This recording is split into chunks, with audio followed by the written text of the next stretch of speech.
మొదటి ఉత్తరం చూద్దామండి. రాజమండ్రి నుంచి హిమాంశు రాస్తున్నారు.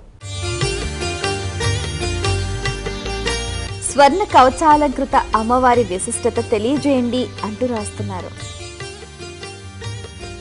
పై అర్థం లో అర్థం అని రెండు ఉంటాయి. ఇప్పుడు పై విశేషాన్ని మాత్రమే తెలుసుకుంటే జీవితం అంతా అలాగే వెళ్ళిపోతూ ఉంటుంది.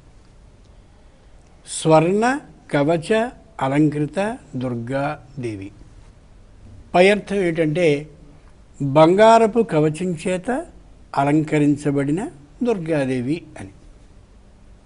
బంగారపు కవచాన్ని కప్పారు అమ్మవారికి, దుర్గాదేవి. కానీ పైన మంచి విలువైనటువంటి బంగారపు కవచాన్ని కప్పారు. ఇందులో విశేషం ఉంది, అంతరర్థం అది కాదు. సువర్ణస్య సువర్ణస్య సువర్ణస్యాంగులీయకం. సువర్ణ కవచ అలంకృత దుర్గాదేవి. వర్ణం అంటే అక్షరం.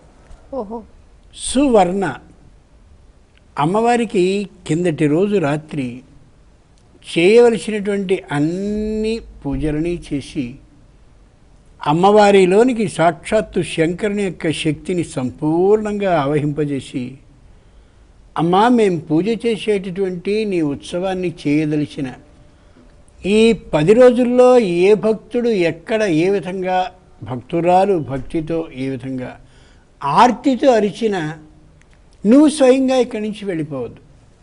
మేమందరం స్వయంగా నీ గణాలలో నీ అంశాలను ఏర్పాటు చేసి పంపించి రక్షిస్తాం.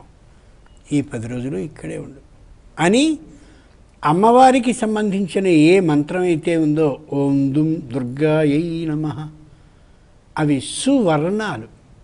అంటే అమ్మవారికి సంబంధించిన మంత్రానికి సరిపోయిన బీజాక్షరాలను ఎన్ని ఏర్పాటు చేసిన ఓం దుం దుర్గాయై నమః అని ఏదైతే ఉందో, అటువంటి ఆ సువర్ణాలతో దుర్గా కవచాన్ని ఏర్పాటు చేసి అమ్మవారికి చదివి ఆ కవచాన్ని వినిపించి ఆ కవచం చేత అమ్మవారిని ఈవేళ అంతా పూర్తిగా ఉంచుతారు. కాబట్టి సువర్ణ కవచ అలంకృత దుర్గాదేవి అవుతున్నాడు. మామూలుగా విష్ణువుకి కవచం ఉంది, శివుడికి కవచం ఉంది. కవచం అంటే కప్పుకునే చొక్కాలాంటిదని కాదు అర్థం. నారసింహ కవచం ఉంది అంటే శిరస్సు దగ్గర నుంచి పాదాల వరకు ఉండే సర్వభాగాలని రక్షించవలసిందిగా ప్రార్థిస్తూ అలా చేసేటటువంటి దాన్ని కవచము అంటారు. అక్షరాలతో కూర్చోబడిన అద్భుతమైన స్తోత్రం లాంటిది.